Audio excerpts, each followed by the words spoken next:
Examen de Alcalá de fecha 28 de octubre del año 2015. Pregunta 2.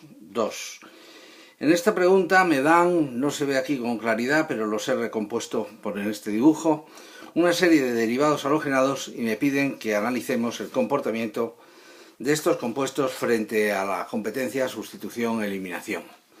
Mirad, yo he hecho este dibujo con los derivados halogenados para que se vean con claridad y os digo, el primero es un derivado halogenado terciario, es el cloruro de terbutilo.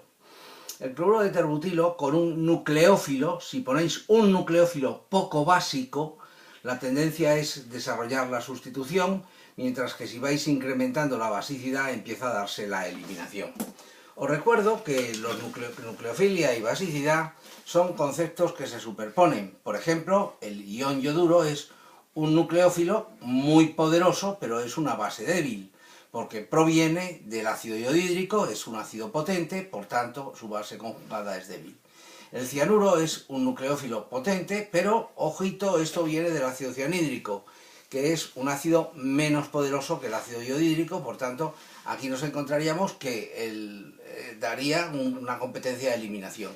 Y si ponéis, por ejemplo, hidroxilo, si ponéis sosa o potasa, como esto viene del agua, es la base conjugada del agua, el agua es un ácido muy débil, como todos sabemos, por tanto, el grupo hidroxilo es una base fuerte, entonces se incrementaría la eliminación. Yo estoy suponiendo que me dan un nucleófilo donde la basicidad es mínima. Aquí tenemos un derivado halogenado terciario en la que le han puesto una cadena carbonada con un doble enlace.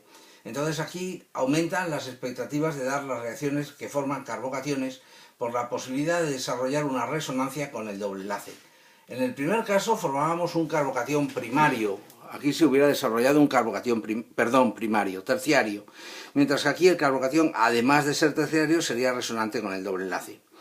En el tercer caso nos encontramos una gran inercia química. El cloruro de vinilo es poco reactivo. ¿Por qué razón? Porque cuando el halógeno se encuentra unido directamente a un doble enlace, uno de los orbitales llenos del átomo de halógeno solapa a los orbitales que constituyen la insaturación. Eso se traduce en una sujeción en que queda más sujeto y por tanto reacciona peor. La siguiente molécula es una molécula de cloruro de bencilo. No está el cloro directamente conectado al benceno, sino a través de un carbono. Esto hace que no pueda desarrollar reacciones de eliminación. ¿Por qué razón? Porque no tiene un carbono al lado, en este carbono no hay hidrógenos con los que se pudiera perder clorhídrico. Solamente se puede hacer reacciones de sustitución. Y digo que se puede hacer la SN1 o SN2 dependiendo, por supuesto, del nucleófilo y de la temperatura y del disolvente, pero sobre todo del nucleófilo. Siempre hay un nucleófilo agresivo, por ejemplo, hidróxido, el grupo hidróxido es un gran nucleófilo, un nucleófilo agresivo, pues entonces daría la SN1. Pero siempre hay un nucleófilo más débil, más tranquilo, como el agua, pues daría la SN2. En la molécula de cloruro de metilo no hay sustituyentes, el carbocatión sería prácticamente imposible de formar y por tanto esa molécula desarrolla de forma pura y dura, la SN2. Ese sería el primer ejercicio de la pregunta, y luego nos encontramos otro ejercicio donde me ponen una molécula, vamos a ver si la logramos ver, una molécula que es el 1,3,5-tribromobenceno, y me vienen a preguntar cuál es el camino correcto. La voy a plantear. Me dicen la molécula de 1,3,5-tribromobenceno, su método correcto de obtención, ¿cuál creéis que es? Partir de la molécula de anilina, es una de las opciones, y la otra opción es partir de la molécula de benceno en presencia de bromo con transportador. Bien, el camino correcto es a partir de la anilina. ¿Por qué? ¿Cómo? ¿Cuál es la causa? Nosotros necesitamos trabajar en un anillo aromático que esté fuertemente activado para que entren los átomos de halógeno. Y ese anillo fuertemente activado es la molécula de anilina, el grupo amino, es el más poderosamente activante que vosotros manejáis. Tratando con bromo en exceso, se transformaría en la molécula de 2,4,6 tribromoanilina.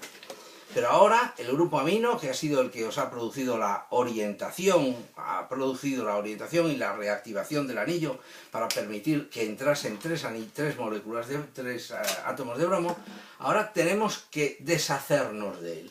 Para ello empleamos nitrito de sodio en exceso de clorhídrico a baja temperatura, con lo que el grupo amina primaria se nos transforma en la correspondiente sal de diazonio. Y lo que tenemos que hacer para rematar el ejercicio es tratar con PO2H3 más agua para que se transforme en PO3H3 más hidrógeno. Esto es un reductor, es el reductor de Gries, se descompone el grupo diazonio y a cambio entra un átomo de hidrógeno dando el producto final. Hay otro ejercicio, hay otro apartado, y en ese otro apartado me dicen que vamos a obtener o tenemos que obtener la molécula de ciclohexeno. Un momentín, porque yo tampoco lo veo muy bien, es una fotocopia muy oscura, y en este hay un doble enlace ciclohexeno y veo que hay un agrupamiento metilo, a ver si lo puedo ver mejor, un agrupamiento metilo aquí en el carbono plano, el carbono sp2, y otro agrupamiento metilo en una cuña. Y me dicen si es posible que se obtenga desde una molécula que tiene aquí un metilo en una cuña, aquí otro metilo en otra cuña, y el átomo de bromo creo verlo en línea discontinua.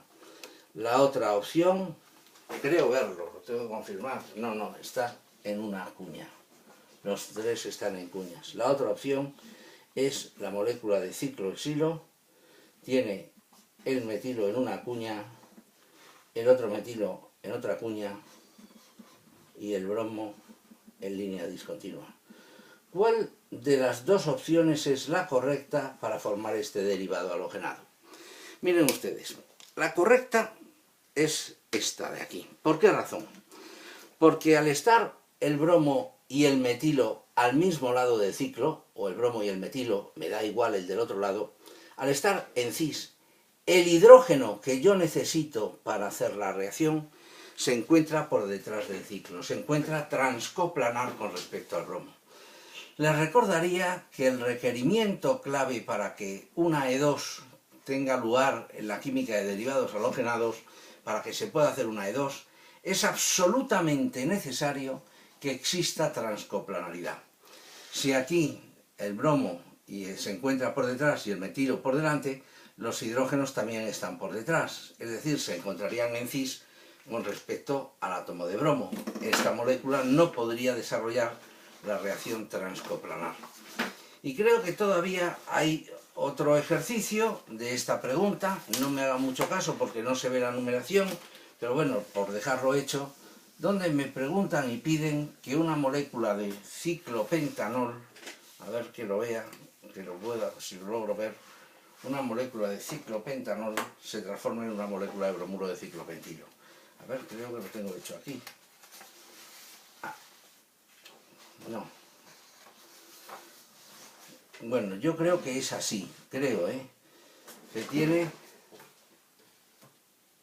Pues mire, no lo veo en absoluto, me lo voy a inventar, voy a imaginarme que tengo aquí el metilo y tengo aquí el OH, y aquí le han puesto pues un agrupamiento, o que sea, y me piden que cómo se logra transformar en una molécula, ojito porque me lo estoy inventando, donde este carbono ha invertido la configuración. En vez de tener un agrupamiento hidroxilo, ahora lo que tiene es un átomo de halógeno. Han hecho una SN2, y para sustituir un grupo hidroxilo por un átomo de halógeno a través de un mecanismo de SN2 pueden emplear ustedes el PBr3, el tribromuro de fósforo, el pentabromuro de fósforo o los haluros de tionilo.